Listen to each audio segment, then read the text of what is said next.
27, Evangelho de Mateus, capítulo de número 27, nós vamos ler o versículo de número 51. Evangelho de Mateus, capítulo de número 27, versículo de número 51. Mateus, capítulo 27, versículo de número 51. Ao encontrar-se, coloque de pé. Amém? Reverência à palavra do Senhor. Glória a Deus. Evangelho de Mateus, capítulo 27. Nós vamos estar lendo o versículo de número 51. Glória a Deus. Eis que o véu do santuário se rasgou em duas partes, de alto a baixo, tremeu a terra e fenderam-se as rochas. Abriram-se os sepulcros e muitos corpos de santos que dormiam ressuscitaram e, saindo dos sepulcros da ressurreição de Jesus, entraram na cidade santa e apareceram a muitos. Versículo de número 51. Eis que o véu do santuário se rasgou em duas partes, de alto a baixo, e tremeu toda a terra, e fenderam-se as rochas. Amém? Deus, esta é a tua palavra que foi lida, será ministrada aos nossos corações nessa noite.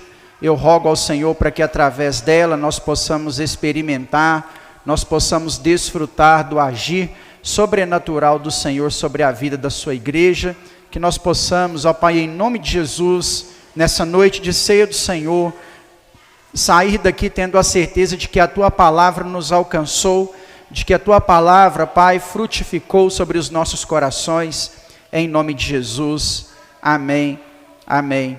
Glória a Deus. Pode se sentar, meu irmão. Aleluia. Hoje é noite de ceia do Senhor e aproveitando, o ensejo da ceia do Senhor, aproveitando que hoje é ceia do Senhor, eu quero compartilhar com os irmãos um dos benefícios de participarmos da ceia do Senhor, ou um dos benefícios que nós celebramos ao participarmos da ceia do Senhor. Amém? Deixa eu até corrigir a minha frase aqui. Então nós vamos falar sobre um dos benefícios que nós celebramos ao participarmos da mesa do Senhor, da ceia do Senhor. Sempre em dia de ceia, é importante a gente lembrar alguns princípios, porque quando chega no dia da ceia e nós apenas passamos por cima, comemos o pão, bebemos o cálice, voltamos para nossa casa sem aquilo nos ensinar nada, não é uma coisa muito boa. O ideal mesmo é que nós venhamos participar da ceia tendo consciência, certeza daquilo que nós estamos celebrando. E através da ceia do Senhor, nós celebramos muitas coisas, Há tantas coisas que nós celebramos. A ceia, ela é um dos pontos de contato que o Senhor deixou para a igreja, Nós sabemos que o cristianismo, ele não é muito recheado de rituais, ele não tem muitos badulaques, Ele não tem muito do que se apegar. O cristianismo nos fala mais sobre abrir mão do que apego. Então o Senhor, o próprio Senhor Jesus, como instituição aos seus seguidores, deixou apenas duas ordenanças, que é o que nós chamamos de ponto de contato. Amém? Ele deixou o batismo. Todo cristão, toda pessoa que aceita Jesus, que entrega a sua vida ao Senhor, dando tempo, ou seja, se ele não morrer, ou se Jesus não voltar, ele precisa passar pelas águas do batismo, ele precisa passar pelas águas batismais. É a nossa profissão de fé. O batismo é quando nós declaramos o senhorio de Cristo sobre as nossas vidas e sobre o nosso coração. Então esse é o primeiro ponto de contato. O segundo ponto de contato não acontece uma vez só. Visto que o batismo acontece na vida do cristão uma única vez, a ceia do Senhor tem uma diferença. A ceia do Senhor acontece periodicamente. O segundo ponto de contato, a ceia do Senhor, ela serve para que o cristão traga à sua memória a morte, a ressurreição e a vinda de Jesus. Nós celebramos a morte de Cristo, participando do pão e do vinho, que simbolizam e representam o corpo e sangue do Senhor em cima daquela cruz. E ao celebrarmos a ceia do Senhor, foi instituído que a igreja fizesse até que o Senhor voltasse e nós participássemos com Ele da última ceia, da grande ceia, já no Apocalipse, já após o arrebatamento, na mesa do Senhor, aonde nós desfrutaremos a eternidade. Então a ceia, ela celebra isso. Eu não participo da ceia apenas por participar. Quando eu participo da ceia, eu preciso trazer à minha memória a ressurreição, a morte e a vinda do Senhor. E são pontos importantes dentro da nossa caminhada. Por quê? A morte de Jesus me faz lembrar que os meus pecados foram perdoados, que eu fui lavado, remido pelo sangue de Jesus. Amém? A morte do Senhor me faz lembrar que Ele pagou o preço no meu lugar, que Ele subiu naquela cruz, enfrentou aquela cruz, venceu aquela cruz, para que eu obtivesse o perdão de pecados, para que eu fosse perdoado, para que eu fosse livrado da morte. A ressurreição de Jesus me dá esperança e fé. Quando na ceia eu celebro que Jesus ressuscitou, o meu coração precisa se encher de esperança e fé. Esperança no meu Salvador, esperança no meu Redentor, esperança de que o Senhor virá. Quando através da ceia eu celebro a vinda do Senhor, a volta do Senhor, eu estou aumentando a minha esperança de que um futuro melhor virá sobre a minha vida. Quando eu olho para a vinda do Senhor, eu aprendo que toda dor passará, que toda angústia acabará, que não haverá mais choro, não haverá mais dor, não haverá mais morte, não haverá mais sofrimento, lá não vai ter mais complicações, lá não haverá mais pecado. Então, quando eu participo da ceia, eu preciso chamar a atenção à morte, à ressurreição, à vinda, para que essas ações encham o meu coração de esperança e possa me fortalecer e me fazer lembrar o real propósito a qual o Evangelho me separou e me escolheu. Amém? Está conseguindo acompanhar comigo? Entre essas coisas, nós também celebramos algumas. Nós podemos, através da ceia do Senhor, principalmente desse ponto aqui que nós pegamos, quando Jesus está na cruz, em Mateus capítulo de número 27, nós podemos extrair daqui várias celebrações, várias coisas podem nos chamar a atenção dentro da ceia do Senhor, para que nós possamos celebrar. Uma delas, para mim, nesses últimos tempos, tem sido emergente. Uma delas tem falado mais ao meu coração nesses últimos tempos. E é sobre essa celebração que eu quero falar com você nessa noite, em nome de Jesus. O texto que nós lemos fala que o véu do templo se rasgou de alto a baixo. No momento em que Jesus estava pregado naquela cruz, no momento que Jesus profere naquela cruz as suas últimas palavras, no momento que o Senhor fala ali, as últimas profecias, Eli, Eli, lama sabachthani, Deus meu, por que me desamparaste? Que, se eu não me engano, está no Salmo 22, ou é no 22 ou é no 25, e aí as pessoas ali entendem que ele estava chamando por Elias, mas era a profecia que estava se cumprindo, a profecia dos Salmos. Quando Jesus dá ali o seu último suspiro, entendendo e compreendendo o que ele havia, o que ele estava fazendo em cima daquela cruz, na hora que a sua cabeça talvez não consegue mais permanecer de pé e se inclina, na hora que por um momento, por um instante a morte vence, no momento em que aparentemente acontece uma derrota, algo sobrenatural acontece no universo. As rochas se fenderam, as montanhas se partiram, um eclipse toma conta do sol, escondendo o sol em plena 3 horas da tarde. Um terremoto vem sobre aquele lugar e começa a abalar aquele lugar. Enquanto isso, as pessoas corriam de um lado para outro, desesperados, o porquê de aquela situação, o porquê daquelas coisas estarem acontecendo. E aí, de repente, lá dentro do templo construído pelos romanos como presente aos judeus, havia naquele lugar 2 ambientes, o santo lugar e o santo dos santos, separados por uma cortina, que o texto bíblico, desde o tabernáculo, chama de véu. A nossa interpretação a respeito desse véu, ela não é coerente com aquilo que a Bíblia dizia ser esse véu. Porque quando nós usamos a expressão véu, nós lembramos de um tecido fininho, quase que transparente, que dá para ver de forma obscura aquilo que está do outro lado. Só que não é esse véu que está dividindo o santo lugar do santo dos santos. O véu que divide o santo lugar do santo dos santos é um emaranhado de tecidos de aproximadamente 12 metros de espessura, com diversos tipos de panos e tecidos diferentes, aonde a emenda não era única no meio, mas subdividida em diversos locais de dentro desse véu. Esse era o véu que separava o santo lugar do santo dos santos. Esse véu era a parede que marcava um lugar onde ninguém podia entrar. As pessoas chegavam apenas no pátio, do lado de fora do tabernáculo, ou do lado de fora do templo.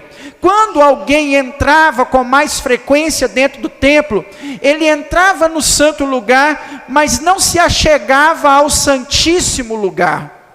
Ao santíssimo lugar era o lugar onde ficava a Arca da Aliança, era o lugar que representativamente ficava a glória de Deus e a presença de Deus. Nesse lugar quase ninguém entrava. Eu digo quase ninguém porque o sumo sacerdote entrava no Santo dos Santos apenas uma vez no ano, para oferecer o sacrifício pelo povo. Ele tinha essa prática, ele fazia isso apenas uma vez durante o ano inteiro, em uma determinada festa. Então o Santo dos Santos não era um lugar frequentado, o Santo dos Santos não era um lugar habitado. Esse local, para que ele fosse limpo, para que a limpeza desse local acontecesse, havia um certo ritual. Não era qualquer um que podia entrar para fazer a limpeza, e apenas uma vez no ano, alguém entrava lá para apresentar o sacrifício em favor do povo de Israel. Então, ou seja, era um lugar de difícil acesso. E ao mesmo tempo, repito, era o lugar aonde a glória de Deus estava. Se havia um lugar na história de Israel que o povo tinha consciência que Deus estava, este lugar era no Santo dos Santos. Quando alguém se dirigia à casa do Senhor, ele não fazia isso apenas também pelo sacrifício. Ele fazia isso também porque ele sabia que ele estava próximo da glória de Deus. E ele tinha consciência de que o seu pecado tornava este lugar inacessível. Ninguém podia chegar ali a não ser o sumo sacerdote. Voltando à crucificação de Jesus, no momento que Jesus dá o seu último suspiro, no instante em que o Senhor, por um dado momento, experimenta a morte, experimenta a derrota, o texto diz que em meio ao terremoto, em meio ao eclipse, em meio à confusão, o versículo de número 51 diz que o véu do templo se rasgou de alto a baixo. Esse rasgar do templo de alto a baixo tem um significado incomum para todos nós quando nós participamos da ceia do Senhor. Quando o véu do templo se rasga de alto a baixo, significa que não há mais barreiras, significa que não há mais impedimentos, significa que não há mais restrições para que o ser humano se achegue até a presença de Deus. Você entende a grandeza deste acontecimento? Não há mais cortinas que afastam você e que separam você do seu Criador. Quando Jesus paga o preço de morte, de sangue derramado, em cima daquela cruz, Ele faz com que todos os empecilhos, com que todos os impedimentos que afastaram durante milênios, isso mesmo, que afastou durante milênios a coroa da sua criação, do seu Criador, Ele faz com que as barreiras se rompam e não existam mais. Quando eu participo da ceia, eu estou celebrando, entre tantas coisas que eu posso celebrar, o livre acesso e a comunhão que nós podemos ter com o nosso Deus. O cristianismo, irmãos, ele existe para que o ser humano consiga alcançar a sua comunhão com Deus. É claro, quando participamos do pão, nós também estamos celebrando a comunhão enquanto igreja do Senhor. A ceia do Senhor é a celebração da comunhão entre os irmãos. Se você ler 1 Coríntios 11, após o 23, você vai aprender lá algumas coisas, como por exemplo, a ceia precisa ser presencial, todos têm que participar juntos, é a unidade da igreja sendo celebrada, inclusive não pode um comer primeiro que o outro, um precisa esperar pelo outro, para que ambos participem da ceia juntos, porque quando nós fazemos isso juntos, nós estamos celebrando o partir do pão, a nossa comunhão, enquanto corpo de Cristo aqui nessa terra. Nós hoje temos lutado muito contra isso. Se existe algo que o diabo quer acabar dentro da igreja, é com a comunhão entre os irmãos. Nós falhamos, irmãos, com essa comunhão nos últimos dias. Vivemos um tempo onde estamos caminhando de forma desunida, onde muitas vezes não nos preocupamos mais com o irmão que está do nosso lado, se ele está passando algum tipo de necessidade ou de dificuldade. Essa maneira que a igreja está caminhando no século 21, é uma maneira que precisa ser consertada. Não é assim que o Senhor nos chamou para ser igreja, cada um preocupado com seus próprios interesses. O Senhor nos chamou para ser igreja, para que os nossos interesses sejam comuns.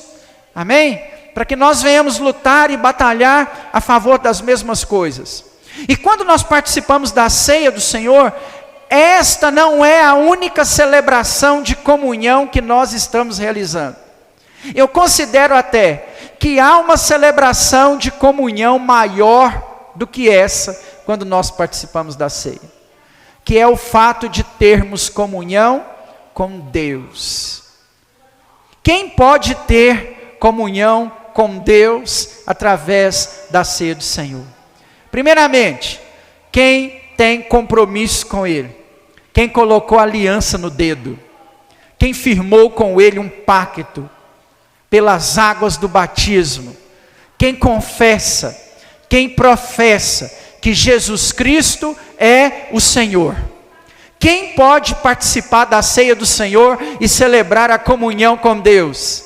Quem firmou compromisso com esse Deus.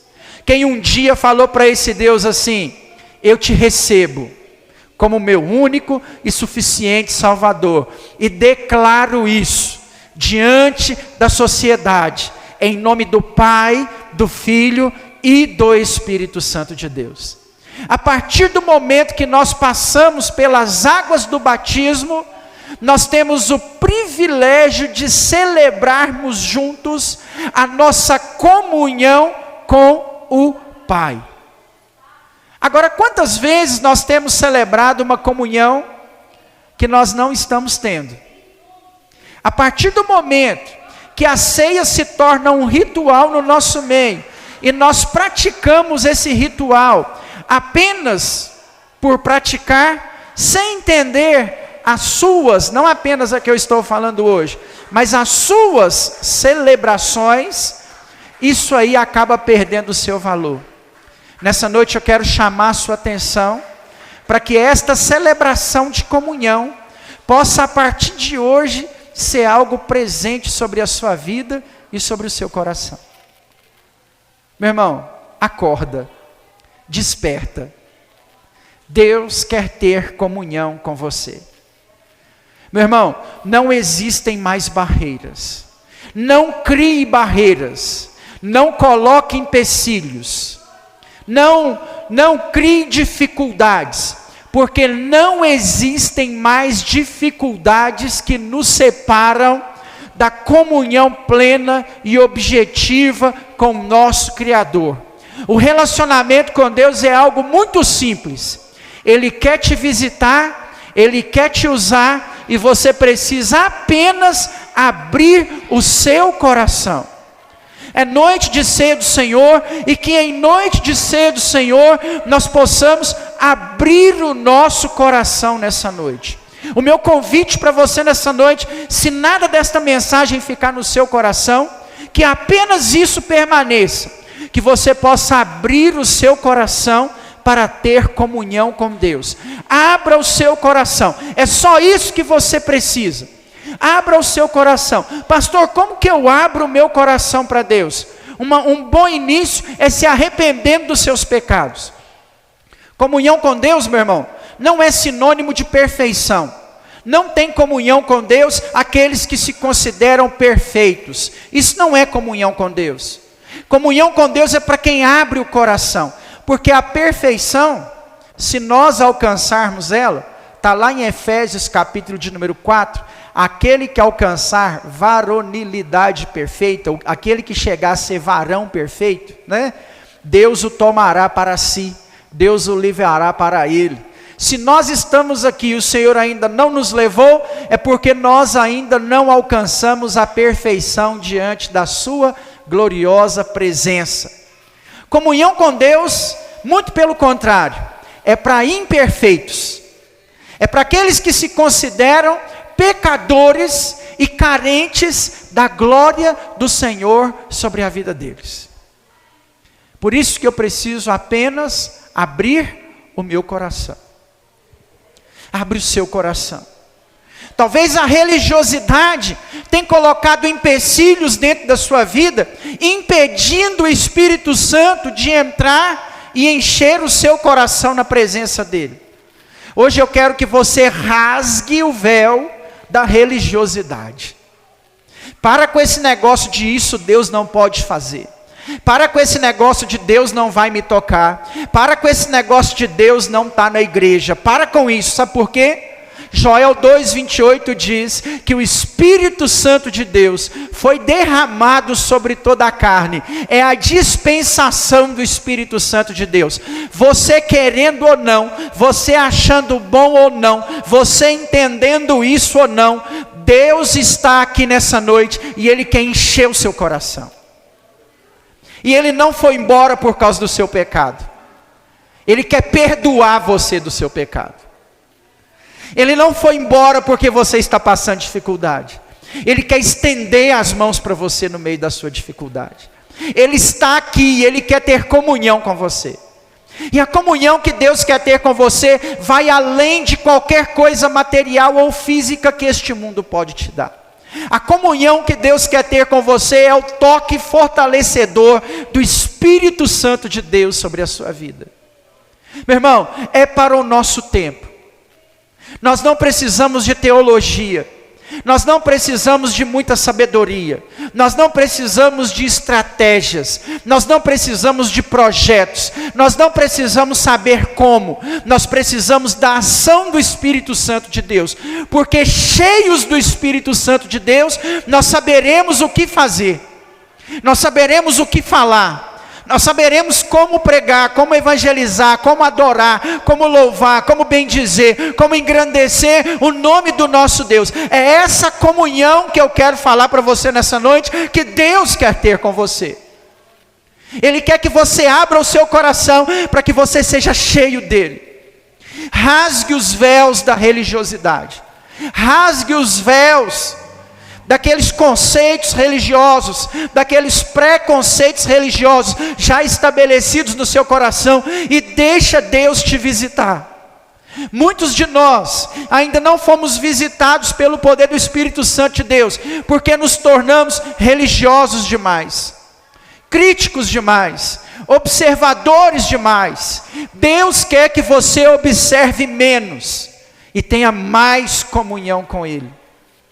A sua intimidade tem que ser com Deus, e isso é possível porque o véu do templo se rasgou de alto a baixo. Rasgue os véus da religiosidade.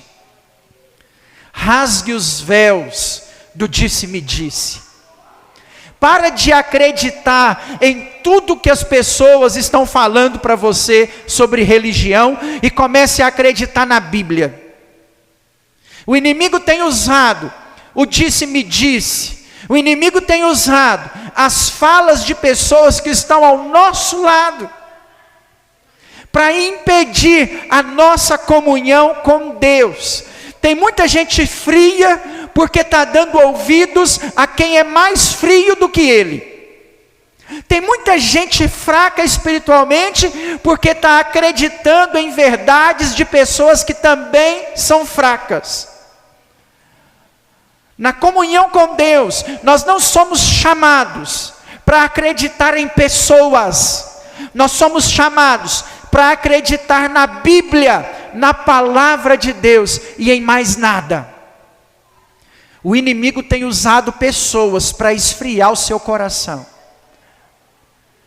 Quantas vezes alguém vai chegar para você e vai falar assim: o culto está frio, não senti a presença de Deus, não está valendo a pena estar na igreja.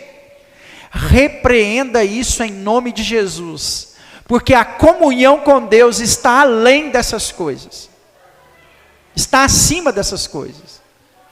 Nós precisávamos de rituais no Antigo Testamento. Depois que Jesus morreu numa cruz, não há espaço para rituais mais. Nós fomos chamados, irmãos, para vivermos na dispensação do Espírito Santo de Deus, em comunhão com o Pai, 24 horas por dia, não apenas durante o culto. Rasgue o véu do disse-me-disse. Sabe por quê? Você vem para a igreja para sentir a presença de Deus, pois eu falo para você que está errado. Você deveria vir para a igreja cheio da presença de Deus. Presença de Deus não é algo que nós entramos e saímos. Presença de Deus é algo que nós vivemos 24 horas por dia. É isso que nós vamos celebrar na ceia do Senhor. A comunhão com o Pai, o livre acesso. Não uma vez na semana, não uma vez no mês através da ceia, não. Não uma vez no ano, como acontecia no período do Antigo Testamento, não. Deus quer ter comunhão com você 24 horas por dia. Quando você acordar, Ele quer estar lá com você, nas primeiras palavras da sua boca, nas primeiras intenções do seu coração. Quando você sair para o seu local de trabalho, Deus quer ir com você e quer que você tenha comunhão com Ele lá onde você trabalha. Quando você vai para casa, Deus quer ter comunhão com você na sua casa. Deus quer ter comunhão com você dentro do seu casamento, no relacionamento com seus filhos, dentro do supermercado. Não há lugar aonde Deus não queira ter comunhão conosco, porque Deus quer ter comunhão com a sua igreja o tempo todo, em todo o tempo. A presença de Deus é real, é verdadeira sobre nossas vidas. Você não vai sentir a presença de Deus mesmo, não. Você quer sentir só no domingo, por isso que não sente. Estou fraco, acabado, derrotado e quero ir para a igreja, e chegar na igreja o fogo tem que cair, por isso que não cai. presença de Deus está relacionada sim à comunhão que nós temos com Ele. Amém? Presença de Deus não é Dorflex que você toma na hora que sente dor. Presença de Deus não é igual televisão que você liga para assistir a hora que você quer. Não é assim que a presença de Deus funciona. A presença de Deus funciona mediante a comunhão que nós temos com o nosso Criador. Abre o seu coração e viva na dispensação do Espírito Santo de Deus. Chega de frieza espiritual. Rasgue as cortinas do disse-me-disse, daqueles que têm chegado para você para colocar minhoca na sua cabeça. Se Deus acabou com as barreiras, por que nós estamos criando outras? Rasgue as cortinas do pecado. Rasgue as cortinas do pecado. Talvez em algum pecado que tenha atrapalhado aí a sua comunhão com Deus. Talvez em alguma coisa que está sendo acusada lá no seu coração. E aí você fala assim, não posso ter comunhão com Deus porque estou cometendo isso. Né? A ceia é um bom medidor, né? Pensa bem para você ver, meu irmão. Eu quero falar agora para quem não toma ceia. Pensa bem para você ver. Você não toma ceia provavelmente por causa de algum pecado. Certo? Se você não está apto a tomar ceia por causa de algum pecado aqui nessa terra, meu irmão, se Jesus voltar, você está enrolado. Você vai ficar. Se amanhã o clarim que chama os crentes, como as irmãs e os irmãos cantaram aqui durante o louvor, se amanhã o clarim que chama os crentes tocar, você vai ser um daqueles crentes que vai ficar entendendo tudo que está acontecendo no Apocalipse. Agora é a besta, o pastor falava disso na igreja. Misericórdia, irmão. A ceia é um bom medidor, porque realmente, se eu não tenho comunhão, se eu não estou em comunhão, se tem um pecado, se tem algo que me impede de participar da ceia, eu realmente não posso participar. Porque se eu participar da ceia, eu estou comendo e bebendo a minha própria condenação. Ao mesmo tempo, se eu não participo da ceia, significa que a minha comunhão com Deus está interrompida. O que eu devo fazer? Participar da ceia? O que eu devo fazer? Eu vou te falar o que você tem que fazer em primeiro lugar, antes de participar da ceia. Abra o seu coração e restaure a sua comunhão com Deus. É só isso. Quando você participa da ceia, quando você come do pão, quando você experimenta do cálice, você está dizendo para Deus assim: obrigado, Senhor, eu estou aqui em comunhão contigo. O Senhor está aqui, sua presença é real sobre a minha vida. Isso precisa ser celebrado. Então, rasgue as cortinas chamada pecado. Tem perdão de Deus para a sua vida. Tem graça, tem misericórdia, tem benignidade, bondade e benevolência divina que alcança o seu coração, mesmo você sendo o pior dos pecadores. Não importa se você prostituiu, matou alguém, roubou, Jesus tem perdão para você. Não importa o que você esteja devendo, Ele pode te perdoar. Ele quer restaurar a sua vida. Ele quer mudar a sua história. O que Ele não quer é que você permaneça fora da comunhão com Ele. Isso Ele não quer. Abre o seu coração para ter comunhão com Deus. Ele está aqui nessa noite. A palavra do Senhor diz que onde se reunir 2 ou 3 em meu nome, ali eu estarei. Irmãos, presta atenção. Nós estamos aqui em nome de Jesus. É no nome dele, amém? Não é no nome do Tiago, não é no nome da Nacional, a nossa convenção, não é no nome do presidente, não é no nome do prefeito, não é no nome do deputado. Nós estamos aqui em nome de Jesus. E Ele está aqui, sim. Não é por minha causa, não é por sua causa, não é porque eu sou mais santo ou porque eu sou pecador, não é por causa disso, é porque nós estamos aqui em nome dEle. Ele está aqui. Se permita ser, deixe ser tocado por Ele nessa noite. Deixe o Espírito Santo de Deus alcançar a sua vida nessa noite. Chama pelo Espírito Santo de Deus sobre a sua vida, porque Deus te escolheu e te chamou para que você tenha comunhão plena com Ele, aqui nesse lugar. Chama por Deus, porque quando você chama, Ele vem. Amém? Jeremias 33:3, clamas a mim, e responder-te-ei, anunciar-te-ei coisas grandes e ocultas que ainda não sabes. Mateus capítulo 7, versículo 7, pedi e dar-se-vos-á, batei e abrir-se-vos-á, buscai e achareis, porque todo o que pede, recebe, todo o que bate, se lhe abre, todo o que busca, encontra. O texto ainda não acabou. O versículo 8 diz assim: porque qual pai, que o filho, te pedindo um peixe, lhe dará uma serpente?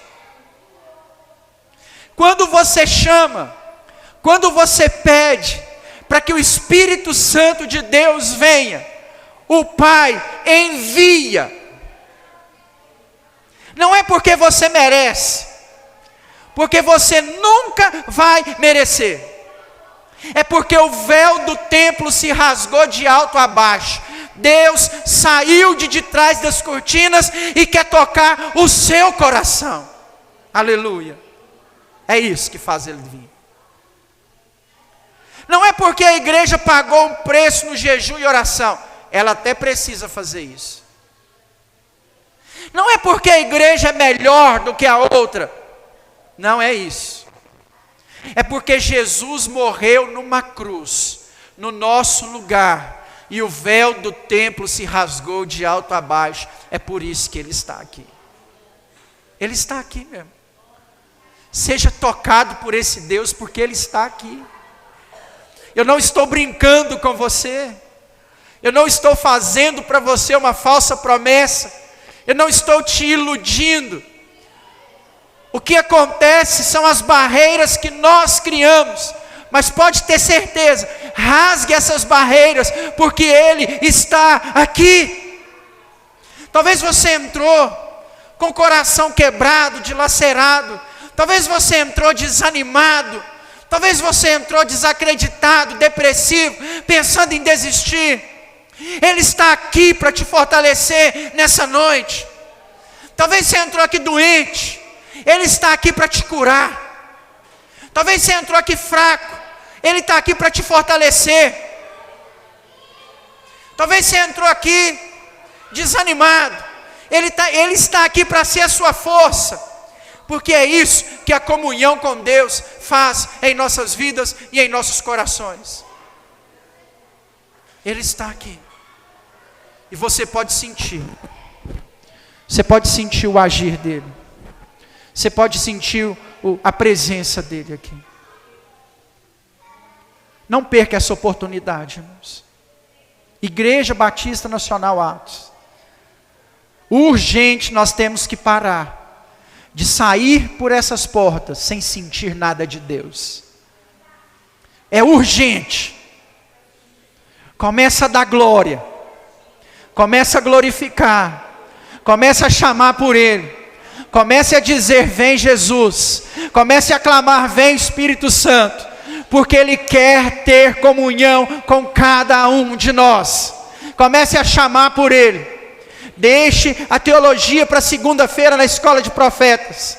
Deixe o ensinamento para o projeto Dorcas. Nos nossos cultos nós precisamos chamar por Ele, para que Ele venha. Porque Ele é capaz de transformar as nossas vidas. Ele quer entrar na sua vida agora. Recanta lá, baixereanda, lá, bassudecanta lá. Ele quer entrar agora. Ele quer te libertar desse vício agora. Ele quer perdoar esse pecado agora. Ele quer fortalecer, Ele quer renovar a sua vida agora. Abre o coração para Ele, chama que Ele vem. Chama por Ele que Ele vem. Chora por Ele que Ele vem. Ele restaura o seu casamento. Ele toca na vida dos seus parentes. Ele alcança os seus familiares. Ele vem. Rasgue as cortinas da crítica e chame por Ele que Ele vem. Aleluia. Isso é comunhão. É o que nós celebramos na mesa do Senhor nessa noite. É comunhão. Está errado. Quando eu como pão aqui e vou embora, está errado. Ou ao comer deste pão eu sou cheio do Espírito Santo. Ou foi só mais um pedaço de pão. Chega, irmãos. Nosso rei está às portas.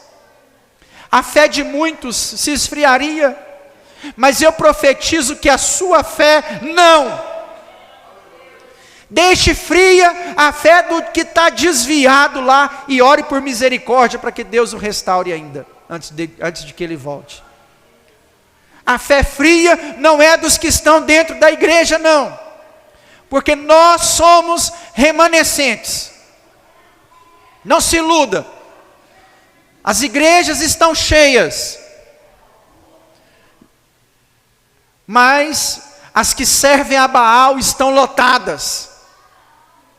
Deixa a fé fria para eles. A nossa aqui dentro tem que ser aquecida, porque na hora que Jesus voltar, Ele vai levar lamparinas acesas. Acenda a chama do Espírito no seu coração e tenha comunhão com o Pai. Nós vamos celebrar nessa noite a nossa comunhão com Deus. Nós vamos dizer nessa noite: estou aqui, Senhor, em comunhão contigo. É tudo que eu preciso e mais nada. Se coloque de pé, em nome de Jesus.